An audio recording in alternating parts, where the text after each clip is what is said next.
Ngayon, pag-usapan naman natin ulit ito nga nangyari kay Tatay, no, dito sa Bohol, na talagang kita nyo naman yung ginawa ng mga taga-LTO, no, talagang pinersa nila itong si Tatay, at ngayon, unti-unti nang lumilihis, no, ng kanilang mga statement itong mga taga-LTO, at ang sinasabi nga nila, ginawa lang naman daw nila ang kanilang mga trabaho. Sino naman ang inulol nyo, mga kupaloid kayo, no?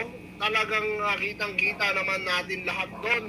May dalawang mata naman tayo mga kapenyo, hindi naman tayo bulag. At kitang-kita natin kung paano nila pwersahan, no, na talagang hinihila itong si Tatay. Wag na po kayo magsinungaling mga taga-LTO, no? At sinasabi pa nila edited daw yung video. Kailan pa naging edited yung ganong kalabong video? Diba? Real talk lang. At tara mga kapenyo, basahin nga natin dito kay Blabla. Ito ang pahayag ng mga taga-LTO.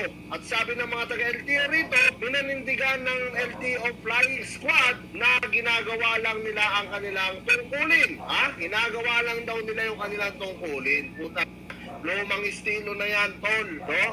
Alam nyo, kahit naman nung unang panahon pa, no, wag lang madakip, wag lang mahuli, gagawa ng kasinungalingan para mailihis ang kaso. Ngayon kasing panahon ngayon, 2025, video na ang katapat nyo, no? Ang video hindi po nagsisinungaling. Napakarami pong anggulo ng video. Paano gagawing edited yun? Diyos ko naman, mga taga-LTO, ito po yung ulitin ko, hindi ko po nilalahat ng taga-LTO, pero itong mga taga-LTO ng Bohol, gawin nyo po na action yan, lalong-lalo na sa kanilang nakakataas. Pero ang napakaganda lang dito, ito nga, no? Pero ang napakaganda lang dito, talagang tatanggalin na nga sa LTO itong mga to, no? Dapat lang tanggalin ang mga kupal sa LTO para mabawas-bawasan. At tara, ituloy pa natin basahin to. Sabi niya, sa isang panayam sa umunday ng palaksak, sinasabi nito na pananakot lang yun para kumalma ang rider farmer na kanilang inaresto.